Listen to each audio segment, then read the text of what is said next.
As we do our series on family, on marriage and remarriage, on divorce and separation, on the importance of dating, I anticipate as I go through it that somebody's going to possibly say, your material has a religious bend to it. And why is that?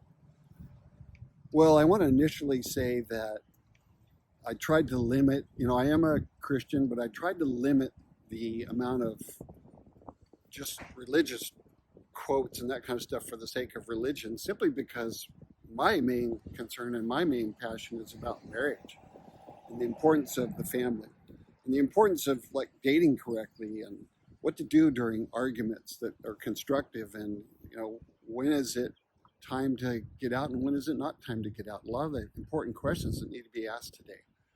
So that's my focus, is marriage, and marriage doesn't really have a in that I'm not really ostracizing anybody or focusing on that if you're married, you have to have a certain belief system. I'm looking beyond that. I'm just looking at people that are married regardless of their belief, regardless of whether it's my faith or not, or regardless if they even have a faith. In doing that, however, it was interesting. I read a book by a young guy named Ryan Holiday, and he was talking, I think the book is called In Stillness is Peace. But he was talking about that to not have a belief in a higher power is really kind of a dangerous place to be for a number of reasons. One is if you don't feel like there's anything above you and you're the one who determines your value system, there's a chance that your value system could be very self-seeking, and that can be a real issue, right? I mean, you look at some of the wars we've had, and it was just about people and what they wanted to do regardless of the outcome for others. Another thing he said is that when you look at philosophies in the world and major concepts that come along, historically, he said it's rare. It's like we're in the minority if we say that there hasn't always been in these philosophies some sort of belief in a higher power. So I'm in the minority if I don't have some kind of thought or concept about, is there anything greater than I am? The last thing he talked about, which really caught my attention, he says, is if you are an evolutionist or you believe in randomness got us to where we are, he said, you have to also, along with that, say, when you look at the planet and you look at the skies and you look at the earth and the moon and gravity and all this stuff, all of it's much bigger than I am. So he said, at the very least, you have to recognize that there are powers that are greater than me that are around me all the time.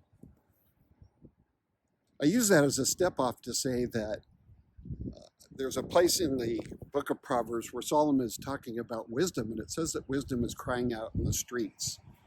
And I don't think it can be ignored that the most published book, the greatest selling book of all time, the most accurate, that's a separate subject for debate, but I think it's pretty solid, is this book that's called the Bible.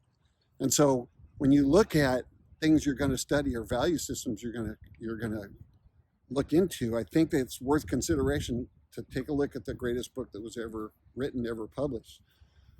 Second of all, this is my viewpoint on these two items, is that the greatest person that ever lived, and I think it's without question, regardless if you're religious or not, regardless if you're from New York, Africa, or the farthest reaches of the world, the greatest person that ever lived, and it's not demeaning other people, but the greatest person that ever lived was this Jewish carpenter from Nazareth. His words were loving, his care and concern for family, for children. At one point, the disciples around him said, hey, there's some kids that came up and they tried to shoo him away, and he said, no, bring those children to me. So his concern for family and for marriage and for love and the way we treat others is without parallel. So I just want to give that explanation on some of these references. I again think that it's very, very dangerous to have just like a horizontal viewpoint, like your opinion is as good as mine and whatever you want to do is fine. I think if society operates like that in a selfish way, people are going to be doing things that are destructive. So I bring in some of my references only because I think it's very important to have a vertical plane of reference, something that's above us. You pick the one you want. I'm picking the greatest selling book of all time and the greatest person that ever lived. So I hope you join us as we go through these series on family, on dating, on separation and divorce, on marriage and remarriage. And again, I'm going to have a separate section on all the references that we have. I will throw in a reference I am fond of.